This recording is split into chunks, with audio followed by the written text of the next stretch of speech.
have you ever seen a ball before? He just paid a fortune for him, but that didn't prevent Bill from throwing in the hard line. It was 59, early in the season, October. We're playing at Huddersfield Town, and two people came from this club, walked down the slope and asked me if I'd go to Liverpool. It was as blunt as that.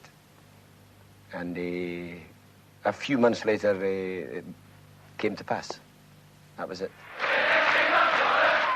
And it came to pass that a working-class messiah had come to Liverpool. There was potential here. There was people here with the same kind of fervour as me. So I'm one of the people. I'm just one of the people that stands in the cup. They think the same as I do, and I think the same as they do. So that there was a kind of marriage of people that liked each other. The marriage was a happy one. Bill Shankly's career at Liverpool demonstrates dramatically the importance the gentleman's game of football came to have for industrial workers. It became a focus of working-class identity in the greyness of industrial society. Liverpool won the league championship in 1964 for the first time since 1947. Along with the title, the manager and his players gave their supporters pride in themselves. It was a pride Bill Shankly shared in.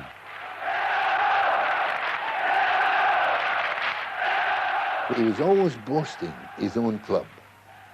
You know, he would say, Matt, we played another club, Sheffield Wednesday or somebody, another. By God, they played well. And you say, oh, they're great. And you say, Bill, how did you finish? And he said, oh, we won 5-1. Natural enthusiasm, that's the whole thing. It's the greatest thing in the world, natural enthusiasm. Yeah. You're nothing without it. It's out to Callaghan. Taking it too far. It's a goal! The other thing about Shankly, of course, was that nobody ever had a more inspirational effect on footballers. I mean, he believed in the invincibility of Liverpool in particular when he managed them, and he persuaded a lot of his players to share it. He was also a guy who loved drama.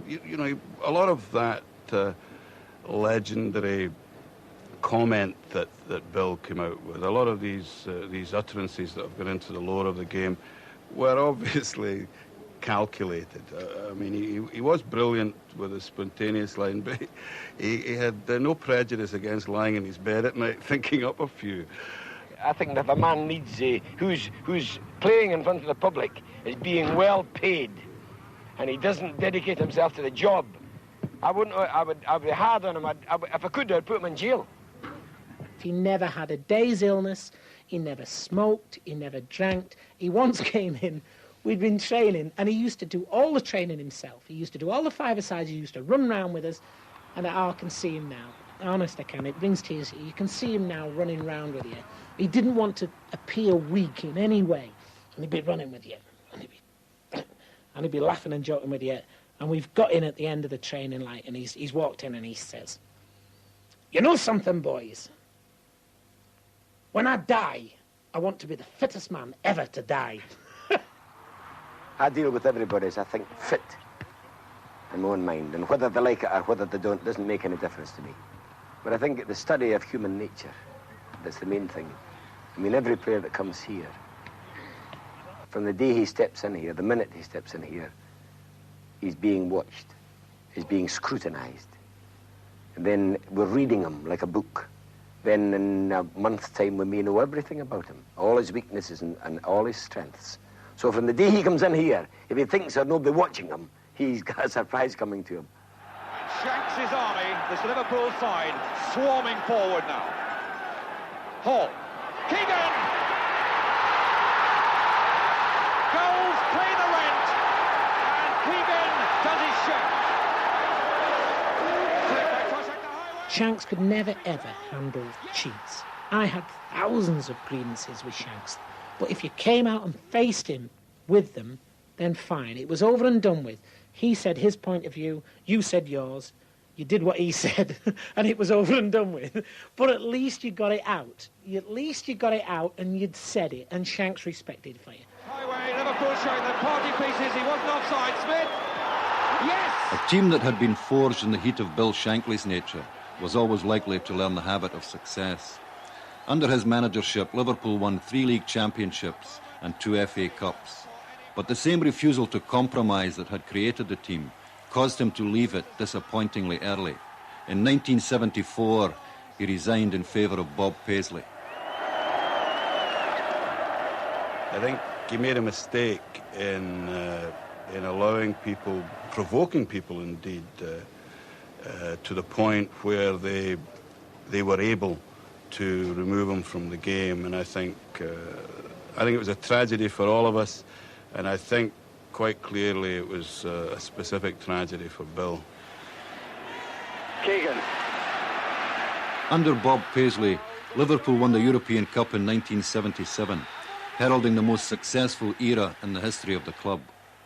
It is no insult to the undoubted ability of Paisley that a lot of people still felt Shankly's presence on the field like an extra player. When I'm walking up them steps, I was fortunate enough to be captain of the club at the time. I'm walking up them steps to pick the European Cup up. And I'm thinking to myself, we've won it, but Shanks really won it because Shanks made Liverpool a club. He made them a team. He gave the fans something to say, hey, that's my team, that's what I want.